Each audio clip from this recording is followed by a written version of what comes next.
Uh, okay.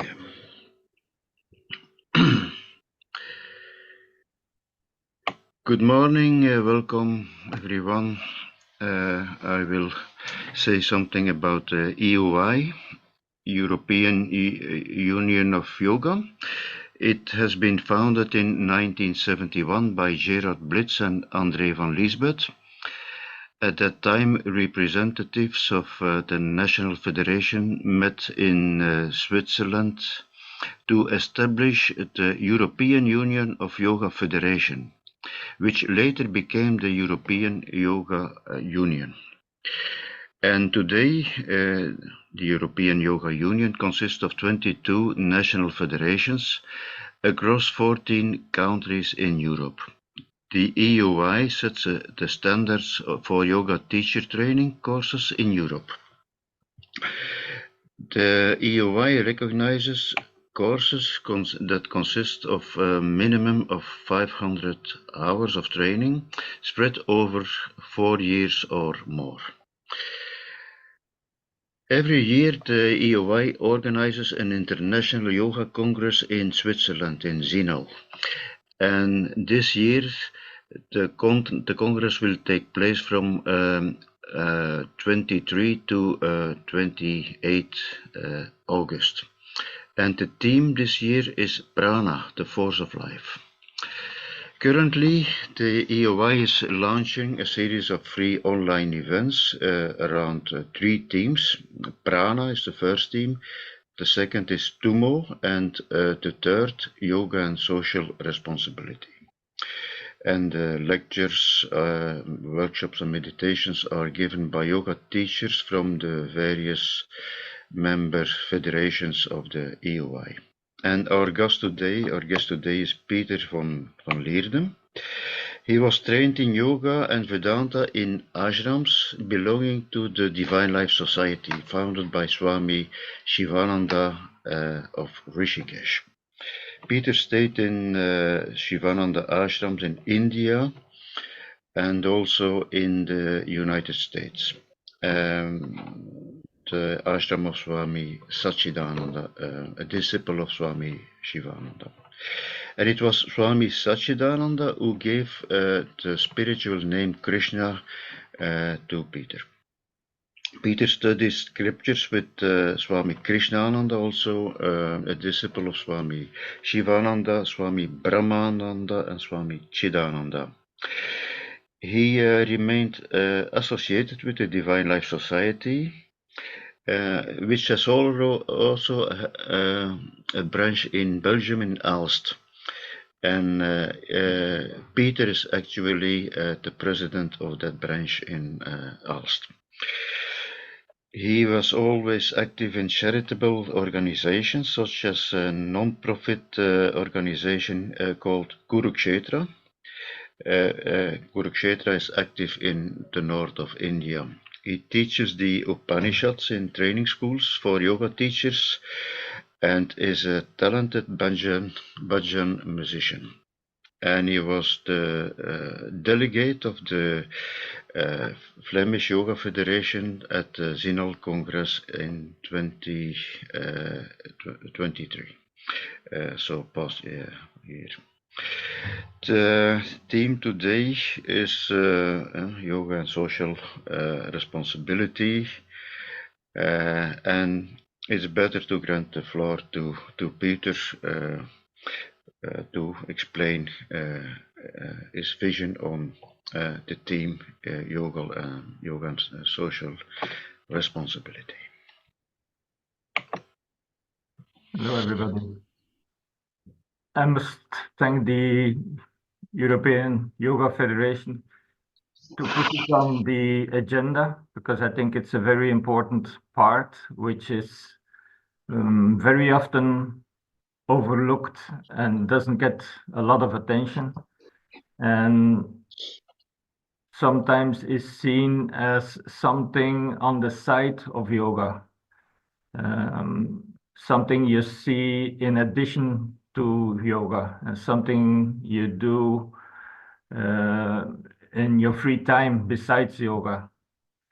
And actually,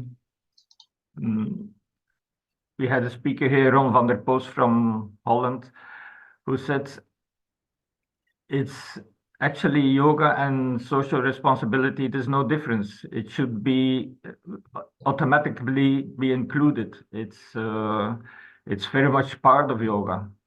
And I would even call it differently. I would call it the heart of yoga.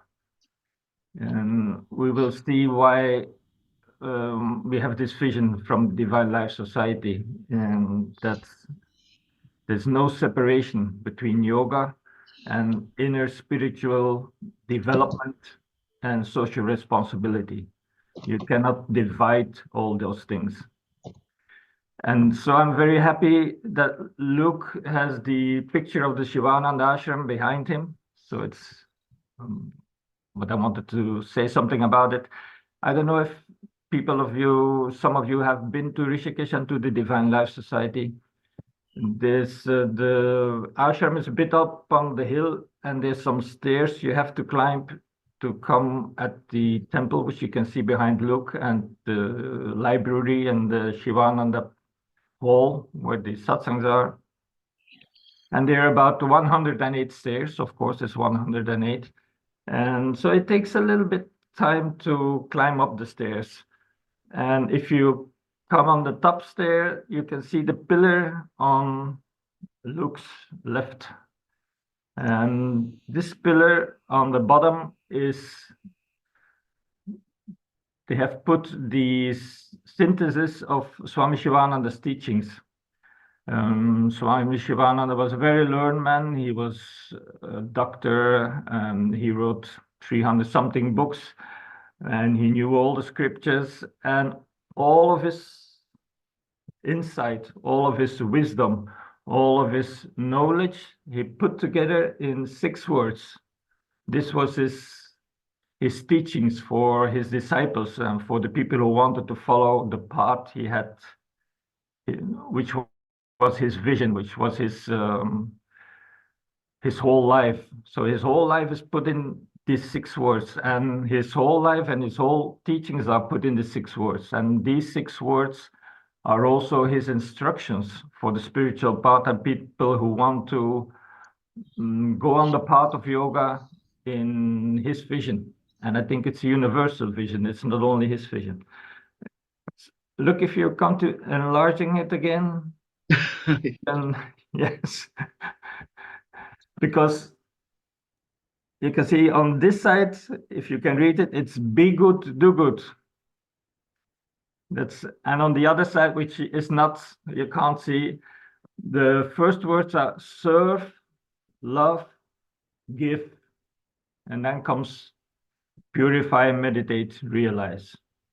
His first instructions, the most important instructions, the way to start the path, and the first steps on the path, which will determine the whole vision of the path and the whole direction of the path, is serve, love, give. This is not usually what a lot of people associate with the path of yoga, but this was here in his instructions. And the other things, purify, tapas, purify, the Yoga Sutras, meditate and realize, that comes at the end. It comes nearly as the realization will come, maybe or maybe not, as an automatic result of the serving, the loving, and the giving. So serving, loving, and giving is the main thing. Now, why is it the main thing? Why did it have this vision? Because his vision was always based on the scriptures, on his own life, of course, which was a life of giving. He was a doctor, he served in Malaysia, he founded a hospital in India. To the ashram, we have another hospital in the south of India, where his birthplace is in Patamadai. And with our organization, Kurukshetre, we built a hospital in the north, in Uttarkashi, where there's another Shivananda ashram. So his whole life was in the light of serving. And serving, what do we need to understand by serving? This is what I like to explain a little bit in his vision. Look, can you show the picture of Pierre?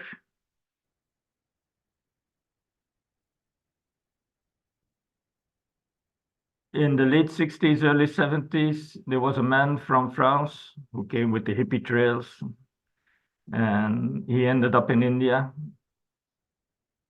His picture will be right there. And his name was Pierre Renier. He came with the hippies and he ended up in the Himalayas and Shivananda Ashram. And he noticed that there were some lepers living there in colonies, and they had a very difficult life. They were very destitute. They were dependent on begging for their food and for their living, and they were missing parts of their body, and they were put in colonies because people were afraid of leprosy.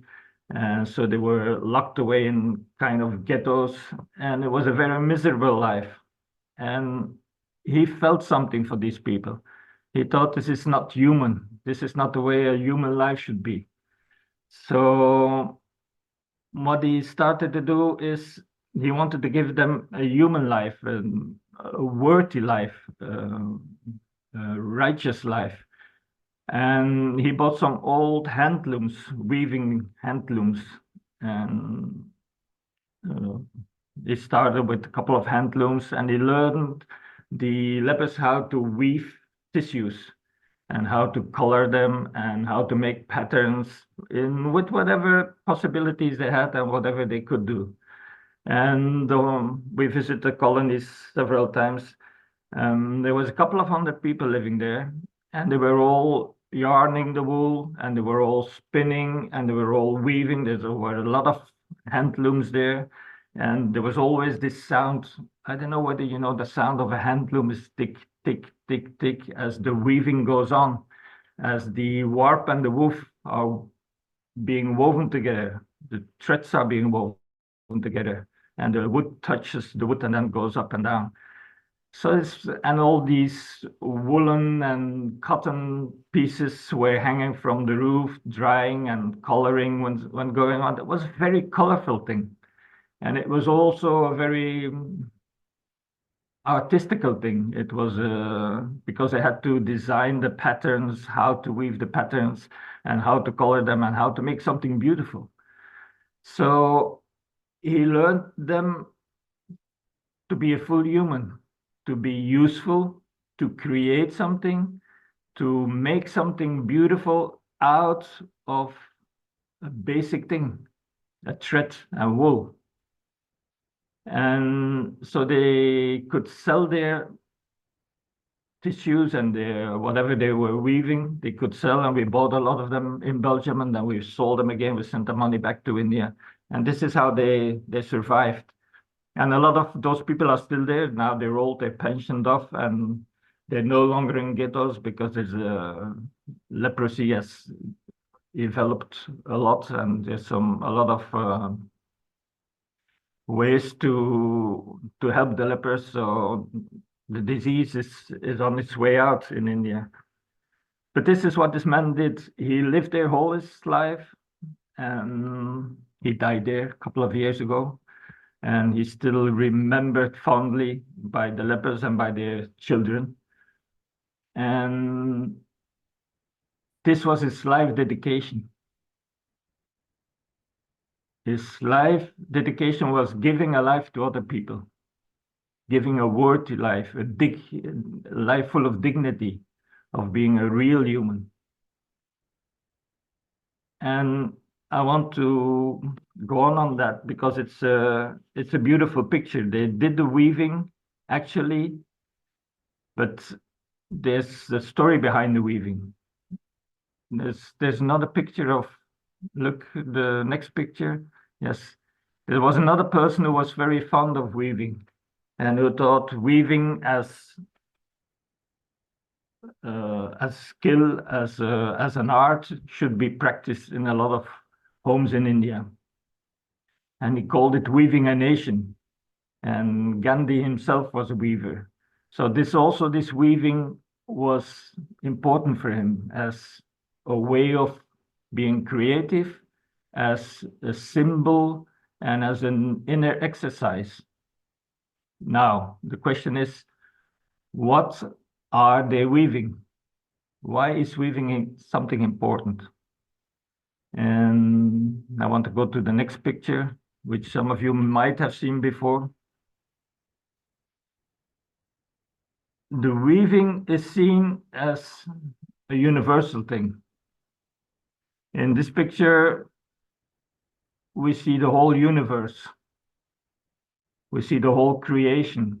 We see, it's not visible, but it's in our imagination, we can see it. It's what's before the creation of the universe. We see the whole universe, and then what's after the dissolution of the universe, the end of the universe, the end of times. So on the left bottom part, we see the Big Bang. And this is all according our modern science, and it's very interesting. I'm just reading a book about black holes. It's a book by Brian Cox, if you can get hold of it. It's very interesting about black holes. And for me, the very interesting thing is that it completely agrees with the Upanishads, and the Upanishads completely agree with the theory of the black holes and what matter really is, and how matter can disappear, and what the essence of matter is, the atoms, and then the essence of the atoms, and so on and so on. It's a fascinating subject. So let's say at the beginning of the universe, the Big Bang, the beginning of the universe was the creation of time and space. Like in a black hole, before the creation of the universe, we suppose there's no time and space. We cannot imagine something beyond time and space, but we'll just put it in words. It was beyond time and space. And with the beginning of the universe, time and space started to be there, started to exist.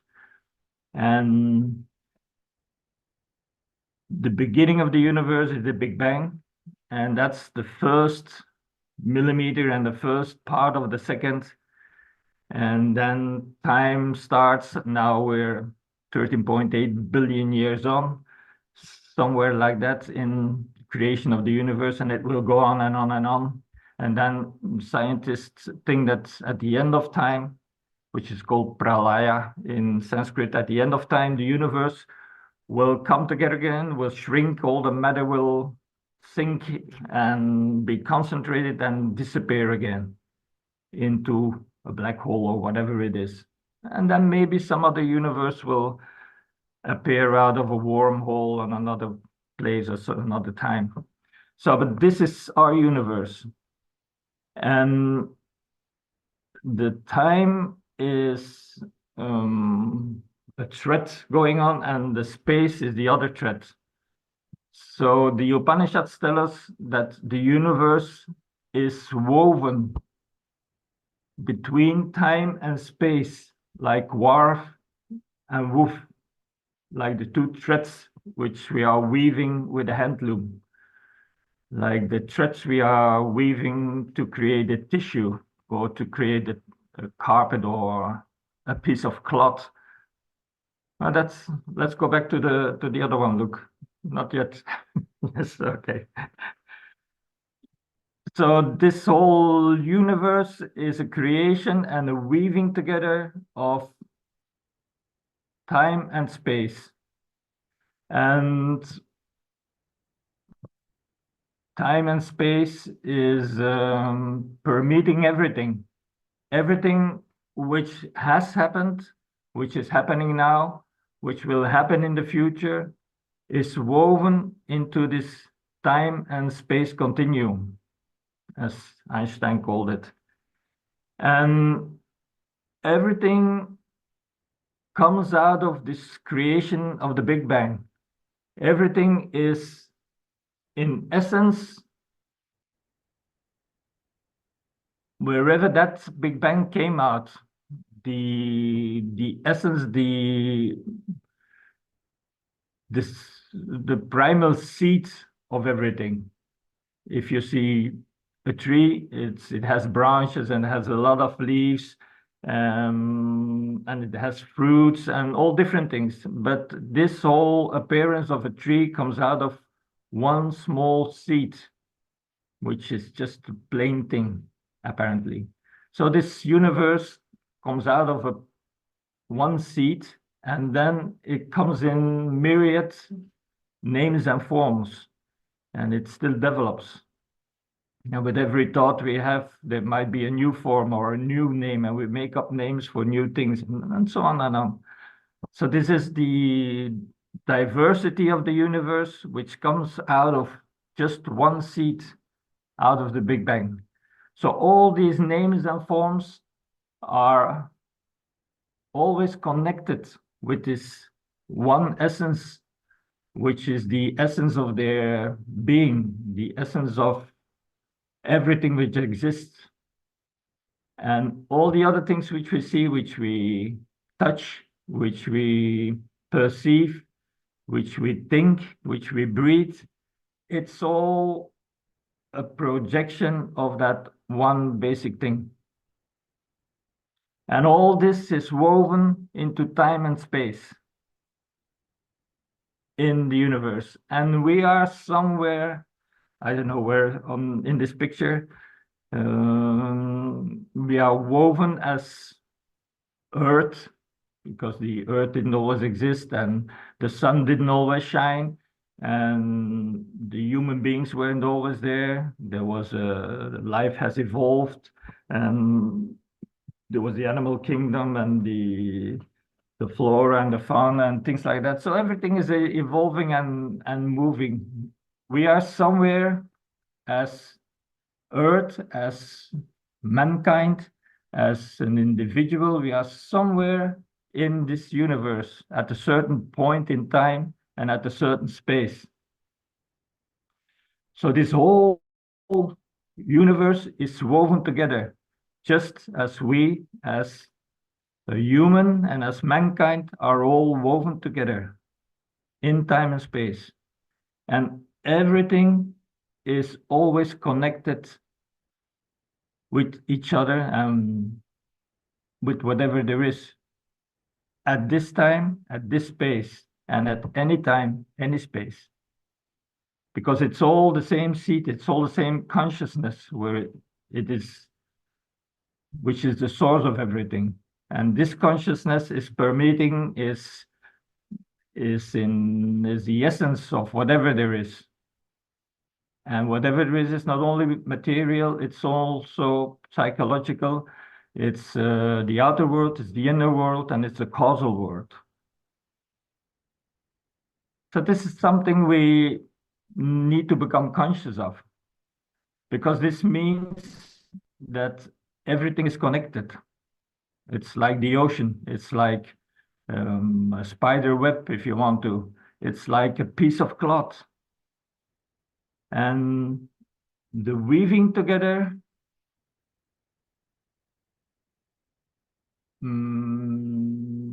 does something. It's the weaving together is, I'll put it another way. The whole universe is a reflection of what was before the universe. The whole universe is a reflection of consciousness. The whole universe is the reflection of the absolute. Let's say the absolute was getting bored and it took a walk, and the absolute found a piece of a lake or some kind of water, and it looked into the water, and the absolute saw itself reflected. And the reflection is the universe. The universe is the reflection of the absolute consciousness. This is what the scriptures say. But it's not far away from what our modern scientists say. So this universe is the gift of the absolute consciousness to itself. It's a little bit strange to think that way, but just try to look at it a little bit in this vision, in this consciousness, that the created universe, the time and space universe, is a gift of the absolute to itself. Now, this gift, this universe, is the offer. This is also from the scriptures. It's from the horse sacrifice. It's in the beginning of the Upanishad. The whole universe is the offer of the absolute to itself. They call it an offer. I think it's a nice word. Some people have some problems with offering, but I think it's a nice word. It's giving, it's donating without any strings attached, without anything attached. It's an offer. It's a dedication. So this whole universe is the offer of the absolute. So the whole universe is being offered. And we, if we see ourselves as an individual, we're somewhere there in some spot in time and space. And the whole universe is expressing itself in life. The whole universe is giving this life, and is giving all these forms and all these names and all this beauty and all this diversity, is a gift, is an offer of the universe to itself. So the absolute gives the universe as an offer to itself, and the universe gives itself as life to itself. And this is what we find ourselves into, woven into everything. We're not separate. We can never be separate. If you think you're a separate being, then it won't last for any longer than a couple of seconds or a couple of minutes. Because we think we're separate and we're a personal being and a specific human being. And in a way we are, in name and form.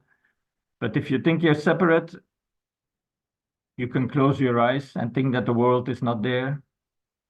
And if you think you're not dependent on the world and on other people, it will become very difficult, because then who will give you your food and where will the food come from? And if you think you're separate from the world and from the subtle things, then you can stop breathing, of course, because the breath is what connects everything, and the breath brings the life into ourselves. And the breath we breathe is the breath of the universe. I had a discussion lately with people who were discussing philosophy, and it was Western philosophy, it was in the universe. And the prof there said, he gave an example.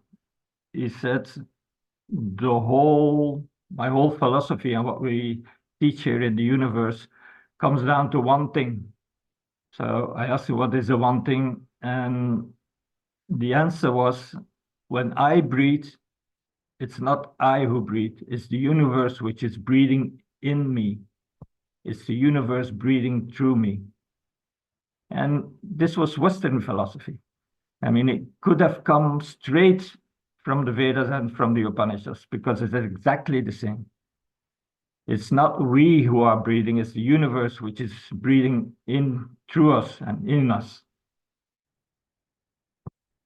So all this is connected on different levels. This is what the scriptures tell us. It's connected on the material level, but that's a gross level. That's the name and forms we see, but it's connected on the inner level as well, the level of the mind, the level of the psyche, the inner world, which we call the dream world in the Upanishads, and the other one is the gross world. And it's connected on the causal plane. And the causal plane is where our life force comes from and how our life forms gets translated in our life.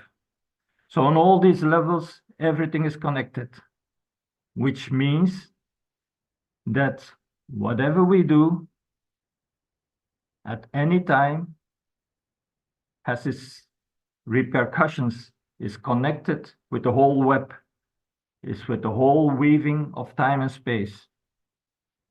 And whatever we think at any time is woven into this time-space continuum and has its role in there and has its point in there and is having its results in there.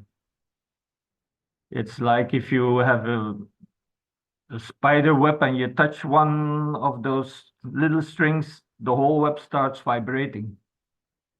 If you throw a stone into a puddle or into a lake or into a river, you can see how the circuits are spreading.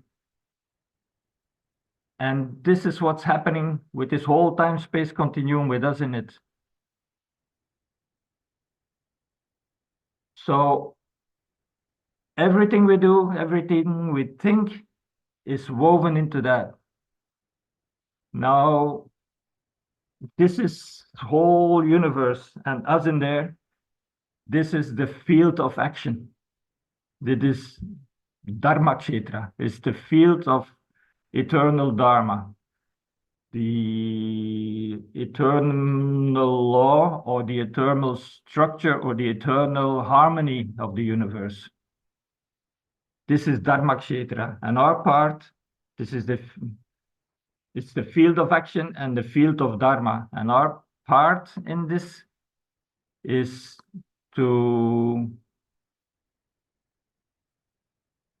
have our right spot in this field of action, in this field of Dharma, in this cloth which is being woven, the cloth of the universe, the carpet of the universe. And if everybody does the right thing, which is Dharma, the right thing at the right time, at the right space, outer and inner, the right action, then the Dharma will unfold itself. Then the beauty of the inner beauty and the essence of the universe will unfold itself. Then the carpet or the cloth will be woven as it's meant to be, and it will show the pattern it's meant to show. And the responsibility to weave this incredible, beautiful universe together, all together, lies with us a little bit in our small time which has been given to us, in our small possibilities and gifts we have received in this life, our capabilities. And it's not only our duty to use this to weave the universal carpet, it's also our duty to enable whatever is in our surroundings to start weaving this beautiful carpet. So in a way, we're all the lepers in the colony, and we have to start and learn how to weave and how to spin the wool and how to color it and how to put the right color in the right spot, in the right pattern, in this incredibly beautiful cloth. And then we get, you can show the next picture, look.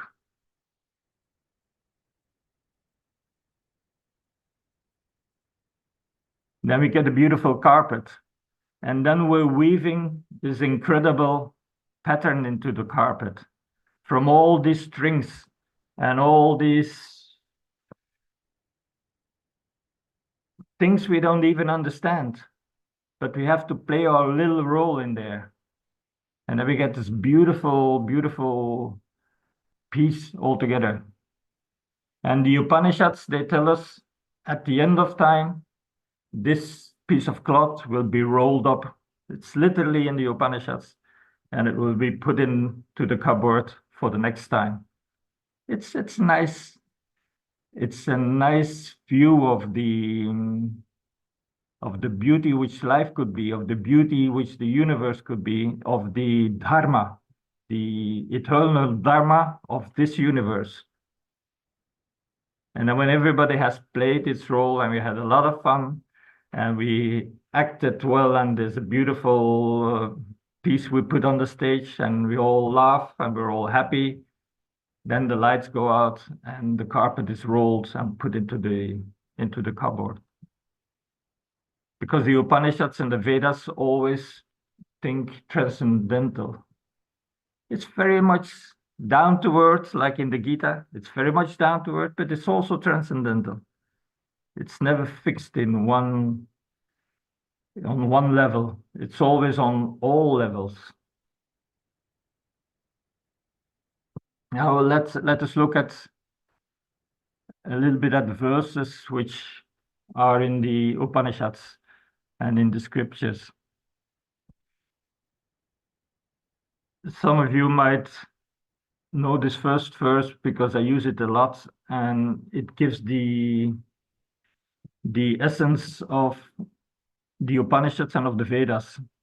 Gandhi once said, if the whole Vedas, which there's a lot of books in the Vedas, and all the Upanishads, and some say there's 1008 Upanishads, and all the other scriptures which came afterwards, and the Yoga Sutras and whatever there is of scripture, if they all disappear, if they all get lost for humankind, then if one verse should be remembered and if one verse should survive, it's this verse of the Isha Upanishad, which is the first Upanishad traditionally, and it's the first verse of the first Upanishad. And this is what Gandhi said, this is what we need to remember, and this is the essence of all the scriptures, of all the Vedas. It is know that all this, whatever moves in this moving world, is enveloped by the source, the essence. Therefore, find enjoyment in renunciation and do not covet what belongs to others. It's something which you have to let sink in and keep it a bit in your heart and let it do its work, because there's a lot in there. And the 3 lines, everything is enveloped by the source, by the essence. Everything is the absolute. Everything is made out of the same stuff, of the same stardust. Johnny Mitchell once had a song, we are stardust, we are golden. It comes in one of the lines in the Woodstock song. Everything is the same stardust, and everything is equally God. Everything is equally the absolute. Nothing or nobody is more holy than anything or anybody else. It's all the absolute. Therefore, find enjoyment in renunciation and do not covet what others belong.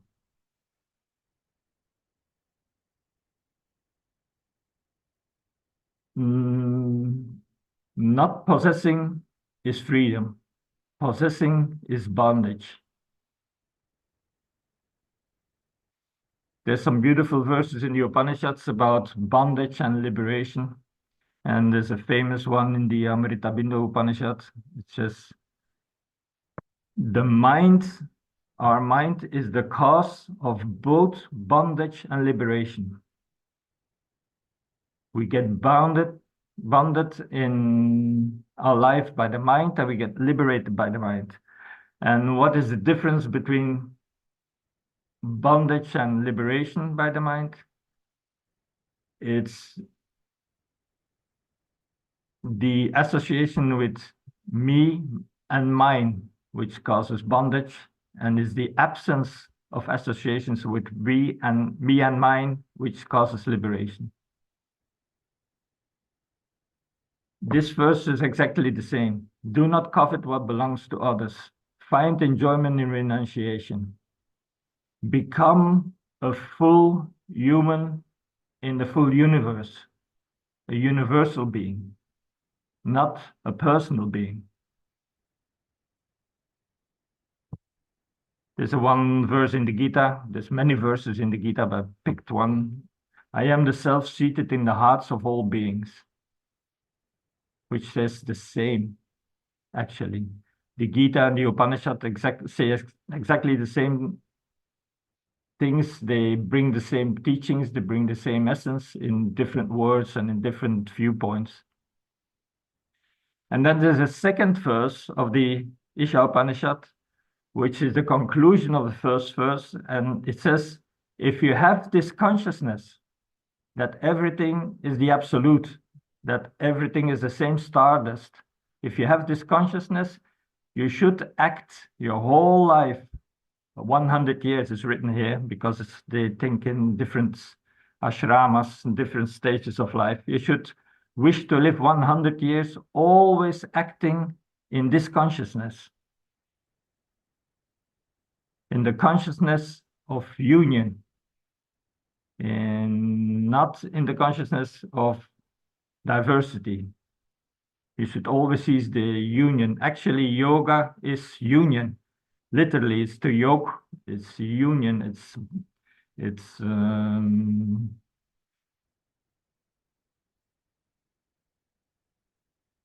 losing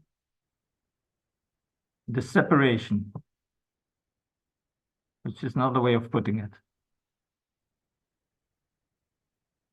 One should always act in this consciousness, in this way, in this consciousness of collectiveness, of oneness, of union. In this way, we are weaving this universal cloth, this universal dharma. We're all participating in it. And the Gita says, this is the first words of the Gita, Dharmakshetre, kurukshetre. The field of right living, the field of harmonious universal living. Right living is not our personal living. Right living is a collective right living. And a collective right living is not the collective of humankind, is collectively right living of whatever exists. And whatever exists is also the whole earth and whatever is connected with it, and it's the planets. It's a universal thing. It's also the right living is the right thoughts and the right inner life.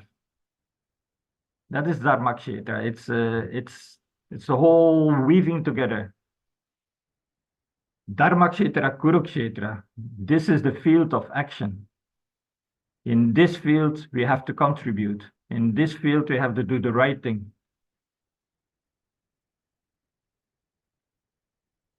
And you can scroll on, look. A little bit down. Yes. This is the end of the Gita. If you have this consciousness that we're all in this together, and we have to do our duty in that light, therefore remember me only and fight. Live your life, act in your life with this consciousness of the unity of everything, this universal consciousness. Therefore remember only that and fight with whatever you do in this life, in every second, every thought, in every action you should have this consciousness.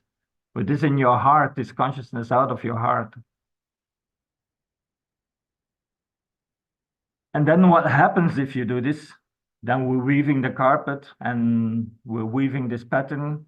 And the Upanishads have very beautiful lists of verses in the Brihadaranyaka Upanishad.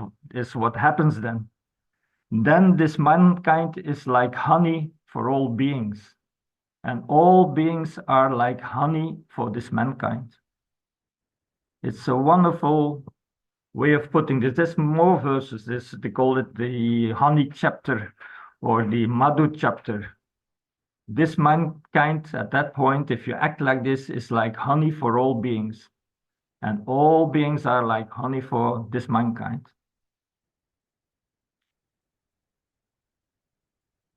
My great example was Swami Chidananda. And when he passed away, he left some instructions. There's some stories about this. For people who have been to the Shivananda ashram, Swami Shivananda is laying in a mausoleum, and his body is interred there. And this is where people come to pray and to offer. And they have satsangs there. And this is like the center of the ashram. So when Swami Chidananda's disciples realized that he was going to pass away, they were planning to build a mausoleum a little bit higher up on the hill with some more steps. And they asked an architect, they bought a land, and they asked an architect to design his mausoleum and things like that. And Swami Chidananda didn't know anything about this. And then one of the Swamis had a slip of the tongue, and he came to know about the plans of the mausoleum. And he called everybody, and in 1 second, the whole idea was destroyed, completely destroyed, and there wouldn't be a mausoleum. And he ordered them, he left the will at that time. I still have it in the cupboard here someplace. And the will said, I want my body to be thrown into the nearest river within 24 hours, immediately. Do the rites if you want to, and then my body should be food for the fishes. And this was his will. And the will went on, and please give food to all the sadhus and the poor and the families in need.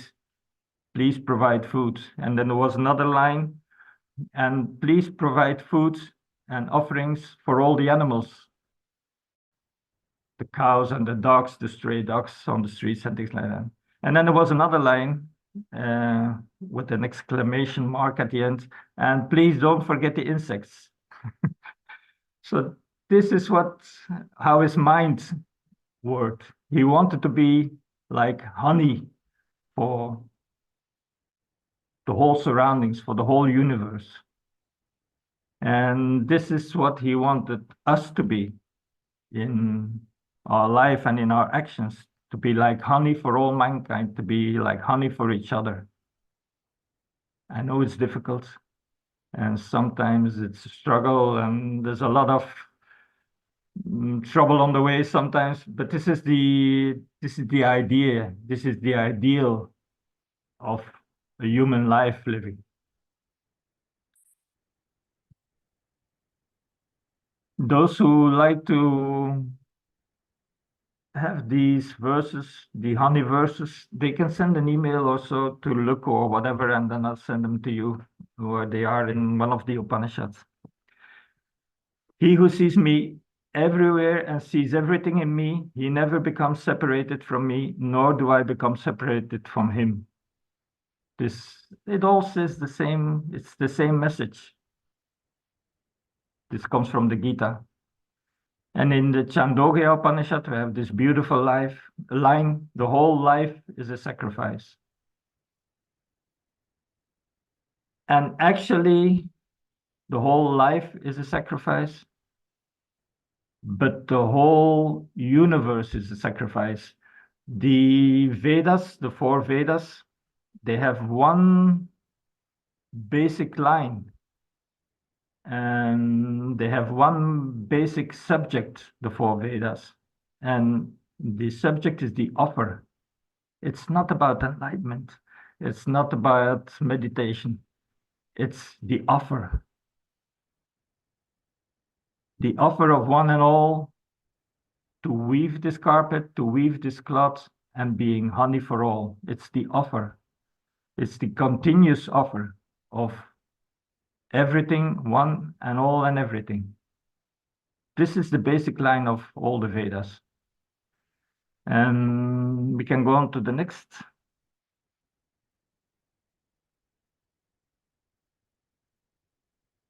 Yes, it's the offer of Brahman, absolute consciousness to itself in the form of the universe as a reflection. It's the offer of the universe to itself in the form of existence, life. And we have been offered a life by the universe. What will be our offer in this life and to this life? I think we have to ponder this a bit for ourselves.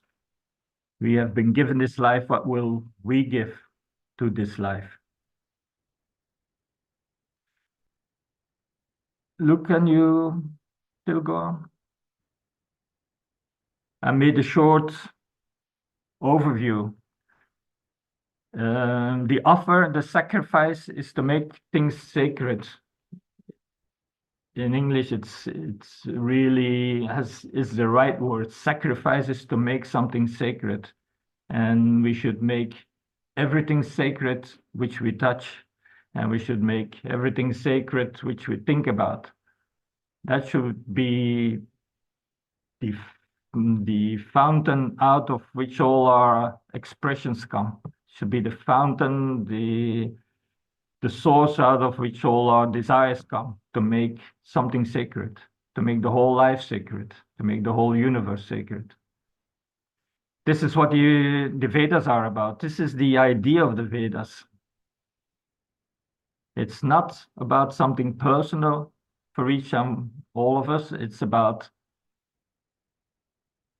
the universal. It's always the overview, it's the transcendent view, it's the connecting view, it's the bringing it all together view. Let's see what this offer to get this, or personal offer, could be. Even the Vedas are a little bit structured like this. The Vedas, I mentioned 3 Vedas here because in the beginning there were 3 Vedas, and the Atharva Veda was a later Veda. And so the scriptures often speak about the Trivedi, the 3 Vedas, the main Vedas. Is the Rig Veda, the Sama Veda, and the Yajur Veda. And the Rig Veda, basically they give us the hymns. They give us the ingredients for the offer, what we need to start offer. The Sama Veda gives us the instructions on how to use these ingredients to make the offer.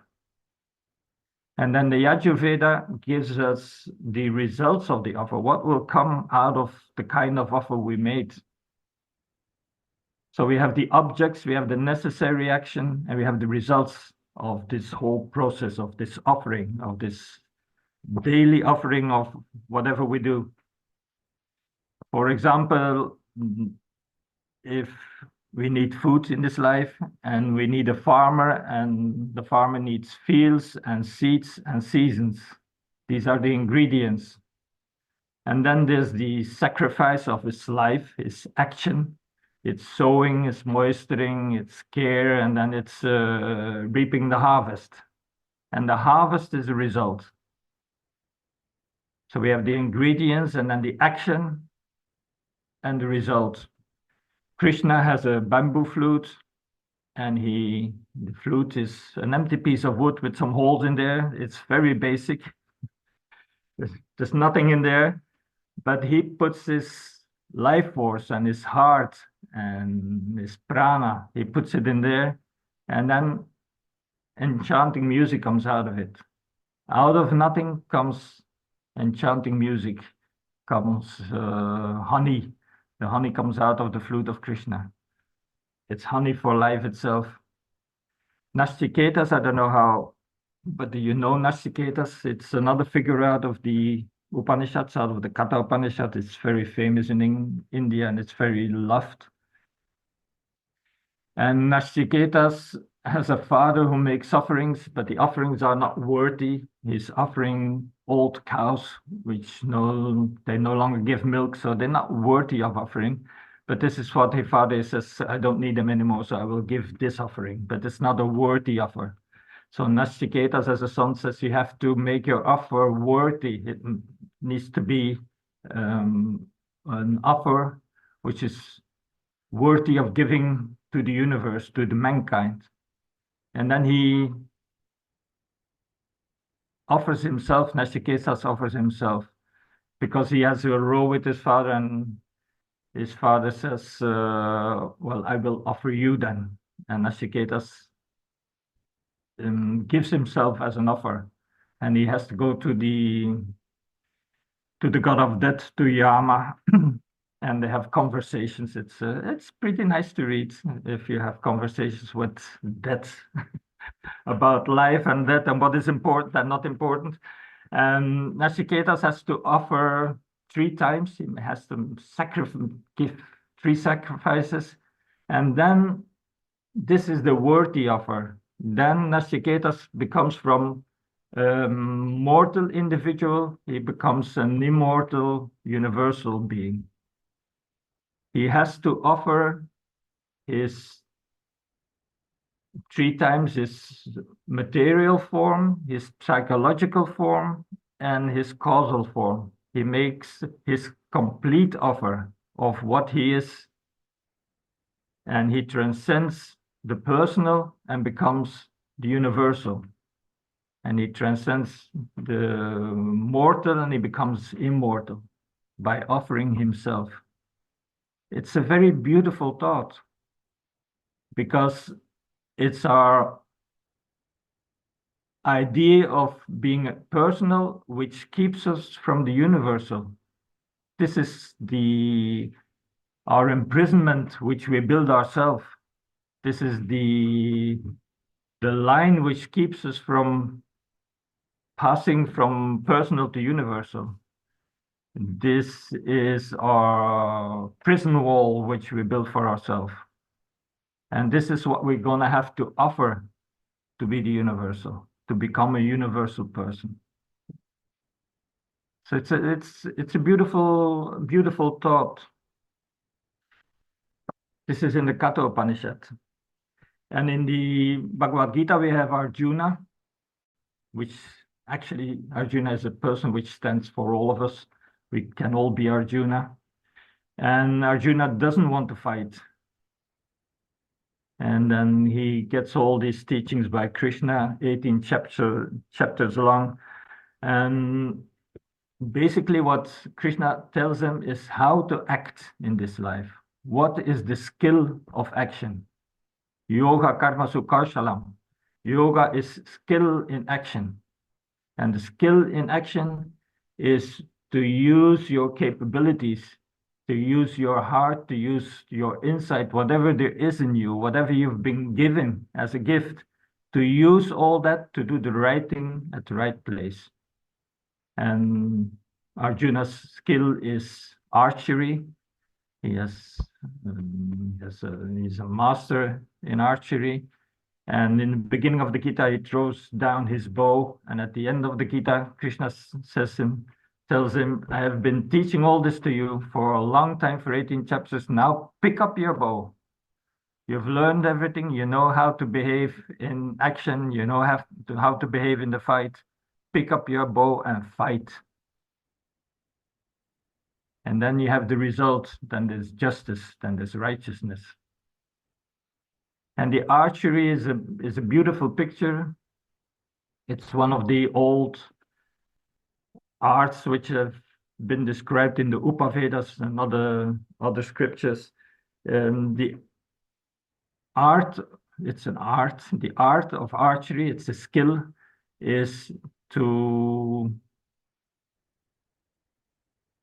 draw the bow with the exact amount of energy and aim it in the right direction and know how to shoot your arrow so it will hit whatever it's meant to hit.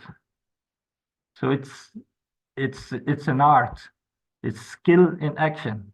This is what we should do with every action we do. To pull the bow and the right arrow in the right direction with the right strength, so it will hit exactly what it needs to hit. So that's another beautiful way of looking at things. And for those of you who know that there's different legitimate goals of life in Hinduism and in the Vedas, it's karma, dharma, and artha, wealth, welfare. So karma is the right desire. Karma is desire, the right desire, which could be the right desire for justice, the right desire for love, the right desire for inner peace and inner silence and outer peace, the right desire, having the right desire, and then acting according to the universal law, which is dharma. This will give welfare. This will give honey, as we've just seen in the Upanishads. This right desire, act upon in the right way, will provide honey for all. It's wealth and welfare. And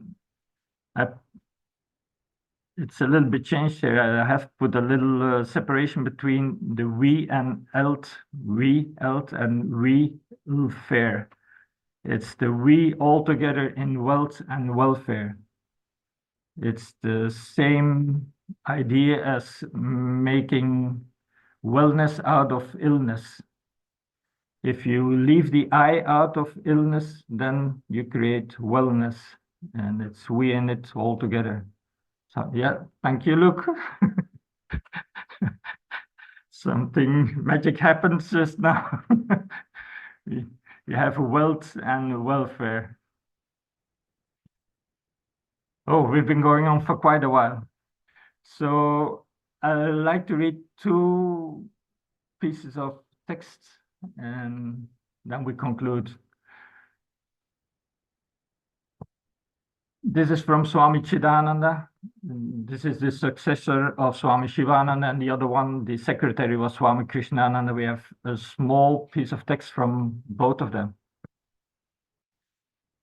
This body is given to you for doing good to others. Become a benefactor of all life with utmost humility, without slighted egoism. The fellow human beings, animals, plants, the whole world must be benefited through your life. We should live in such a way that we become of some use to all life around us. We cannot afford to forget that as we evolve in our spiritual dimension, we have to also simultaneously evolve upon our human dimension. Spirituality must take us into good persons, ideal human individuals. Spirituality must make us benefactors of our own society, a center of blessedness and help to others, a center of harmony, a center of everything that contributes to human welfare. To love your neighbor as yourself means to love all, to love every human individual. This is from Swami Chidananda, who was always gentle and sweet. And we have another one from Swami Krishnananda, which was a person who was a little bit more straightforward and could be gruffy at times and didn't suffer fools gladly, as they say. I liked him a lot. He was very straight and he could ponder up somebody. And he writes, in actual practice, in day-to-day life, spirituality and religion takes the form of do not take what you have not given. Whenever you take something from the world, please consider whether you have given something equally in any form to the world. If you have given nothing, take nothing. If you have taken one thing, you have to give one thing. Otherwise, the universe will set up a revolt against you. When the universe revolts against you, you know what will happen to you.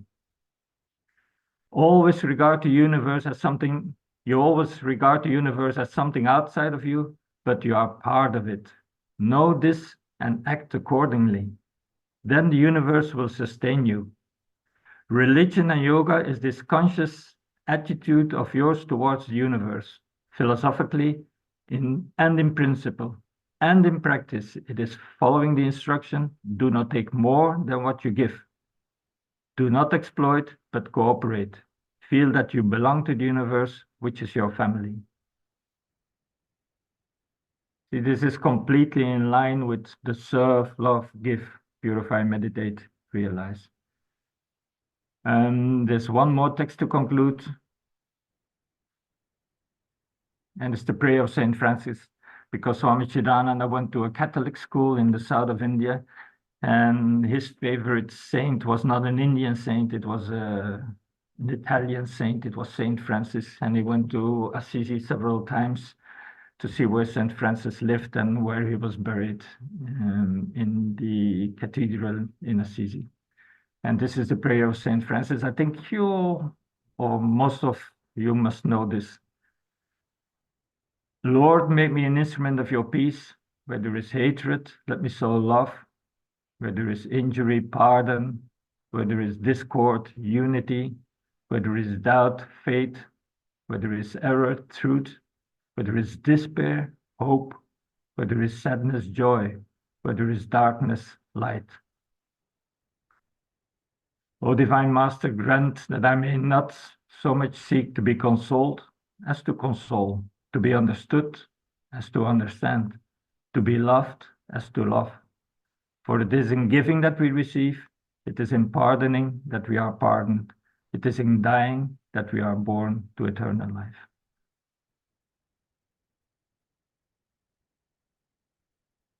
So this is where we all meet.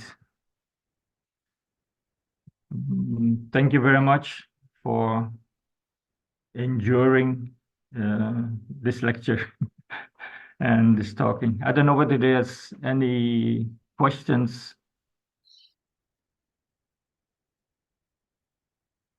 I think Luke will send all these pictures and these texts, or everybody will get them in automatically. Yes, I will send it with the link to the recording of this lecture. And people who have questions, who want to make remarks, they can always send them. Because maybe this was a bit, I hope it wasn't too oppressing. And okay. I see Ulrike. Ulrike is every week in Brussels to give food to refugees, 400, 500 people, and a lot of more things. But this is one of the things she does. So it's nice to see this. It's nice to see a provider of food, of honey, literally. Yeah. Even chai. Oh. Yeah. I would like to get this verses of the honey poems. Of the honey poems. Okay. Yeah. Thank you so much. I will select them and I'll send them. Okay. Yes. Have a good day. And thank you. Thank you, Ulrike. Thank you. Thank you all. Thank you very much, Peter. In the beginning, in the introduction, I made a mistake in that sense that the period, the dates of the Zinol Congress are in fact from 18 until 23 August. I think I thought I said from 23 to 28, but that's not correct. It's from 18 to 23 August. And I thank you very much, Peter, for this very interesting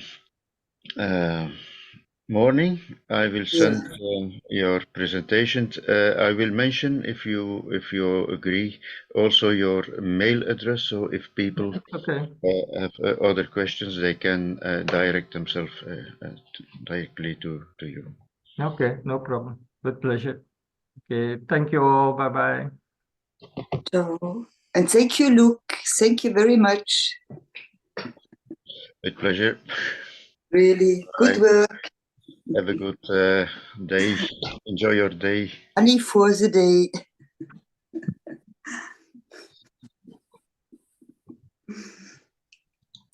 Good work. Honey for